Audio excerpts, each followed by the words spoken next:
तो दोस्तों अगर ये इतना आपने एंट्री करा दिया तो आप बिल्कुल राजा हो गए। आपका वो मकान हो जाएगा, आपका ही रहेगा, उसको कोई गिरा नहीं सकता है, उसको आपको कोई हटा नहीं सकता है। मिस्टर विकलिस। दोस्तों नमस्कार, आपका विकलिस चैनल में स्वागत है। आज का विषय, अगर कोई ज़मीन पर आपका कब्जा है, घर बनाकर आप रहते हैं, लेकिन उस ज़मीन का आपके पास कोई कागजात दस्तावेज नहीं है, आप उस ज़मीन के पेपर कागजात कैसे तैयार करें कि उस ज़मीन का मालिकाना हक आपके पक्ष में साबित हो जाए।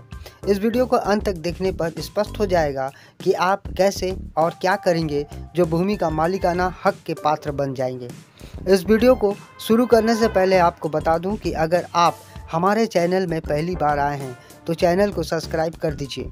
और हाँ, हमने देखा है आप में से बहुत से मेरे प्यारे दोस्त वीडियो को पूरा तो ज़रूर देखते हैं, लेकिन चैनल को लाइक और सब्सक्राइब नहीं करते। ये अच्छी बात नहीं है। चलिए अब हम वीडियो को शुरू करते हैं। अक्सर हमने देखा है बहुत ऐसे लोग हैं जो मकान तो उनका है लेकिन उस मकान के कोई दस्तावेज नहीं होते हैं। अब उस मकान की 3 कैटेगरी हैं। एक तो वो सरकारी लैंड पर बना हुआ हो सकता है। दोस्तों आप लोगों ने सुना होगा कि सरकारी जमीन जो राजस्व अभिलेखों में ऊसर, बंजर, आबादी और मरघट और नाली, चक्रोड और नवीन परती, हरिजन आबादी, इस तरीके से कई मोड में होती है ये रूरल एरियाज में। और शहरों में नजूल की भूमि, इसके अलावा ये जो कैटेगरीज हमने बताई हैं, इन कैटेगरी की भी भूमि होती है जिनके कोई डॉक्यूमेंट नहीं होते हैं लेकिन वहां मकान बना हुआ है। तो जब आपका वहां मकान बना हुआ है, आपने वो जगह या तो किसी से परचेज की है, परचेज करने में माने खरीदने में आपको कोई रजिस्ट्री नहीं की गई, केवल कब्जा ट्रांसफर कर दिया गया। बहुत ऐसे मामले होते हैं जिनमें लोग पोजीशन में हैं लेकिन वो जगह मुख्य है, अच्छी जगह पर है और कीमती है, तो वो उस जगह को बेचते हैं और बेचने में केवल कब्जा बदल देते हैं। पहले जो कब्जे में था वो कब्जे से हट जाता है और आपको कब्जा दे दिया जाता है, लेकिन आपके पास कोई दस्तावेज ऐसा नहीं होता है। और अगर आप उस कब्जेदार से कोई स्टैम्प पेपर पर या इस तरीके का कुछ लिखवा भी लेते हैं तो वो अवैध ही होगा, इलीगल होगा। क्योंकि विधि में एक कहावत है कि जैसा टाइटल आपका है वैसा ही आप किसी दूसरे को दे सकते हैं। ऐसा नहीं होता कि आप किसी संपत्ति के मालिक नहीं हैं, आपके पास कोई पेपर्स नहीं है और आप जिसको दे रहे हैं वो मालिक हो जाएगा। नहीं, जिस स्टेज में आप थे, आप जिसको भी प्रॉपर्टी देंगे वो उसी स्टेज में रहेगा। माने आपका अगर टाइटल नहीं है, केवल पोजीशन है, तो जिसको आप वो जमीन ट्रांसफर कर रहे हैं उसके पास भी केवल पोजीशन होगा, ना कि उसका टाइटल। अब दोस्तों इस स्टेज पर आप अपने दस्तावेज कैसे तैयार करें? ऐसी जमीन जिस पर आपका मकान बना है या मकान बना बनाया आपने खरीद लिया है लेकिन उस जमीन के कोई डॉक्यूमेंट आपके पास नहीं है, ना ही उस व्यक्ति के पास थे जिसने वह मकान बना करके तैयार किया था और वहां रह रहा था, वो आपको बेच दिया। तो दोस्तों सबसे पहले मेरे अनुसार आप उस जगह पर एक बिजली का कनेक्शन करवाएं। माने चूंकि आप रहते हैं और बिजली का प्रयोग करना एक फंडामेंटल राइट है, अपने संविधान में दिया हुआ है कि आपको बिजली की आपूर्ति की जाएगी। आप सबसे पहले एक वहां बिजली का कनेक्शन करवाएं। और बिजली का कनेक्शन कराने के लिए जो डॉक्यूमेंट लगते हैं वो आधार कार्ड लगता है। और नियम तो यह है कि उस जगह का कोई एक पेपर्स हो कि आप उसके ऑनर हैं, तो आप बिना उस पेपर्स के भी आप विद्युत कनेक्शन करा सकते हैं। क्योंकि ऑनलाइन आप अगर पैसे जमा कर देते हैं, अगर आप किसी मेट्रोपॉलिटन सिटी के आसपास हैं, वहीं पे हैं, तो मेट्रोपॉलिटन सिटी में वहाँ की जो इलेक्ट्रिसिटी सप्लाई कंपनी है, जैसे अपने कानपुर में केस्को है, कानपुर इलेक्ट्रिसिटी सप्लाई कंपनी, तो उस कंपनी में आप उसका जो ऑनलाइन पोर्टल है उस पर जाकर के पैसे जमा कर दें और वहाँ पर बिजली का कनेक्शन करा लें।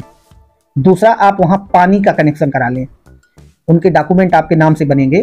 तीसरा, आप अपना आधार कार्ड बनवाएं या आपका बना हुआ है तो उसको अपडेट करा लें और उस जगह का जो रियल एड्रेस हो, क्योंकि वो आपने जगह खरीदी है, आपकी जगह वो है।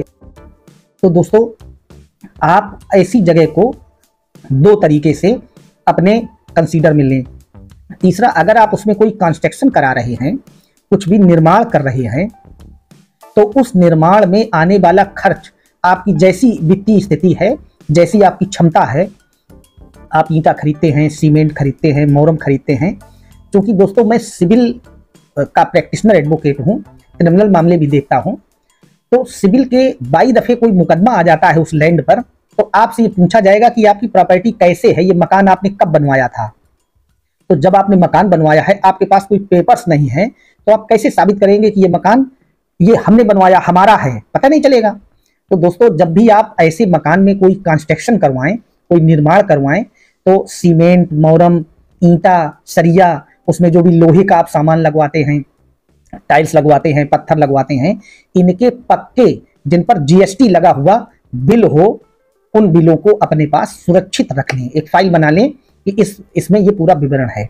दूसरा दोस्तों, अगर आपका वो मकान नगर पंचायत एरिया में आता है या नगर निगम में आता है, नगर पालिका के अंतर्गत आता है, तो उस मकान को अपने उस नियरेस्ट नगर पंचायत, नगर पालिका या नगर निगम के कार्यालय में एंट्री करा दें और उसका समय समय पर जो भी टैक्स बनता हो, हाउस टैक्स, उसको जमा करते रहें और उसकी जो रसीदें हैं, पर्चियां मिलती हैं, उनको सुरक्षित रखें। इसके अलावा एक काम और करें, आप अपने मकान का एक बढ़िया सा फोटोग्राफ, माने किसी कैमरामैन से, जो भी ऐसी दुकान किए हुए हो, उससे बनवा लें और उस फोटोग्राफ को बनवाने में जो पैसे देने हैं, उसको पैसे दे करके उसकी रसीद जरूर प्राप्त कर ले।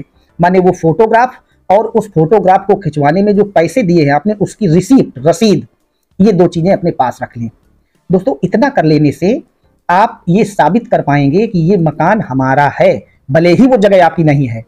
लेकिन अगर वो लैंड आपकी नहीं है, मान लेते हैं इंक्रोचमेंट ही है, मान ली जब आपने जगह खरीदी है, आपने जगह खरीदी है लेकिन उसका बैनामा नहीं हुआ है आपके पक्ष में, आपने केवल कब्जा ट्रांसफर कराया है, तो मकान तो आपका है, वो ये माना जाएगा कि आपने मकान खरीदा है।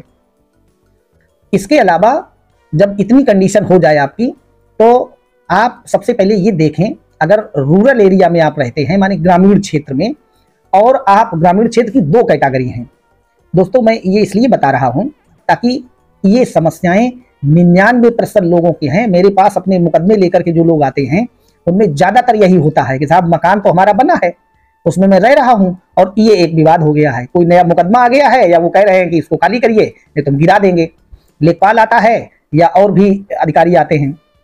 तो दोस्तों ऐसी कंडीशन में अगर आप ग्रामीण क्षेत्र में रह रहे हैं, तो आप सबसे पहले ये देखें कि क्या जहां पर बहुत सारे मकान बने हैं उस जगह पर आपका मकान है, माने आबादी लैंड में आपका मकान तो नहीं है। आबादी लैंड कैसे आप निर्धारित करेंगे दोस्तों, आप सबसे पहले उस जगह का एक नक्शा निकलवा लें। नक्शा कैसे निकलेगा? नक्शा निकलवाने का एक ही तरीका है, आप अपने जिले के, जिस जिले में आप रहते हैं उस जिले के कलेक्ट्रेट में जाएं। कलेक्ट्रेट माने जहां पर जिलाधिकारी का कार्यालय होता है, वहां उसको कलेक्ट्रेट कहते हैं। वहां पर एक रिकॉर्ड रूम होता है, उसको कहते हैं revenue record room, RR office, माने राजस्व अभिलेखागार हिंदी में कहते हैं और उर्दू में उसको मुआफिस खाना कहते हैं।